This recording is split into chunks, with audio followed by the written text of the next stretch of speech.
केसीआर का कांग्रेस, बीजेपी और एनडीए पर शदीद हमला। पालमोर लिफ्ट, किसानों की बदहाली और जुराला मामले पर संगीन इल्जामात। भारत राष्ट्र समिति बीआरएस के सदर और साबिक वजीर आला तेलंगाना के चंद्रशेखर राव केसीआर ने कांग्रेस की रियासती हुकूमत और मरकज में बीजेपी की क़यादत वाली एनडीए हुकूमत पर शदीद तनकीद करते हुए कहा कि तेलंगाना में एक बार फिर किसानों और पालमोर खित्ते के अवाम को नज़रअंदाज किया जा रहा है। केसीआर ने कहा कि जीत और हार सियासत का हिस्सा है, लेकिन कांग्रेस के इख्तियार में आने के बाद पालमोर लिफ्ट आबपाशी मंसूबे के लिए आज तक मुट्ठी का एक मुठ भर हिस्सा भी नहीं हिलाया गया। उन्होंने इल्ज़ाम लगाया कि बीजेपी क़यादत वाली मरकज़ शुरू दिन से ही तेलंगाना की तरक्की के खिलाफ रहा है और एन चंद्रबाबू नायडू के एनडीए में शामिल होने के बाद तेलंगाना के मंसूबों को रोकना उनका एजेंडा बन गया है। मौजूदा रियासती हुकूमत पर सवाल उठाते हुए केसीआर ने कहा कि क्या वाकई रियासत में कोई हुकूमत है या फिर रियल एस्टेट के सौदे ही उनकी वाहिद तरजीह बन चुके हैं।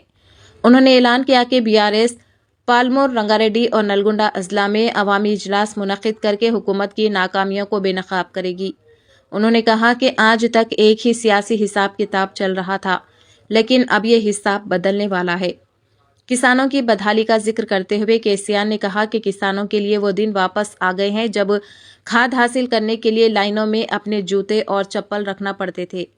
उन्होंने कहा कि बीआरएस के इख्तियार से पहले किसान इसी जिल्लत आमेज सूरत हाल का शिकार थे, लेकिन बीआरएस हुकूमत के दौरान ये हालत ख़त्म हो गई थी। अब कांग्रेस हुकूमत के आने के बाद एक बार फिर किसानों को खाद के थैलों के लिए लाइनों में खड़ा होना पड़ रहा है। उन्होंने मजीद कहा कि अब खाद की तकसीम के लिए एक ऐप मुतारिफ कराई गई है, लेकिन बटन दबाने के बावजूद वो ऐप काम नहीं कर रही, जिसकी वजह से किसान शदीद मुश्किलात का सामना कर रहे हैं। जुराला मंसूबे से मुतालिक तफसीलात बयान करते हुए केसीआर ने कहा कि जब जुराला प्रोजेक्ट के मामले में कर्नाटक को मुआवजा अदा किए बगैर पालमोर के अवाम को चंद्रबाबू नायडू ने मुश्किलात में डाला, तो उन्होंने महबूब नगर में पहली अजीम अवामी सभा मुनक़िद करके चंद्रबाबू नायडू से सख्त सवालात किए। केसीआर ने दावा किया कि इसके बाद चंद्रबाबू नायडू घुटनों के बल दौड़ते हुए कर्नाटक का वाजिब अलादा मुआवजा अदा करने पर मजबूर हो गए।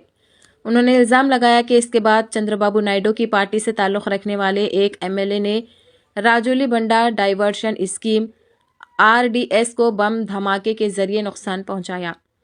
केसीआर ने कहा कि इस नाइंसाफ़ी के खिलाफ उन्होंने जोगलंबा से गदवाल तक पदयात्रा की और इस मामले को अवाम के सामने बेनकाब किया।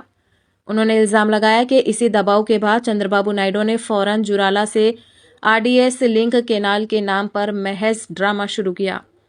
चंद्रबाबू नायडू पर तंज करते हुए केसीआर ने कहा कि महबूब नगर को सिर्फ गोद लेने का ऐलान किया गया, लेकिन आबपाशी का फ़ायदा अवाम तक नहीं पहुंचाया गया। उन्होंने कहा कि रखे गए संगे बुनियाद अगर दरियाई कृष्णा पर चेक डैम के तौर पर इस्तेमाल होते तो ज़्यादा फ़ायदा होता।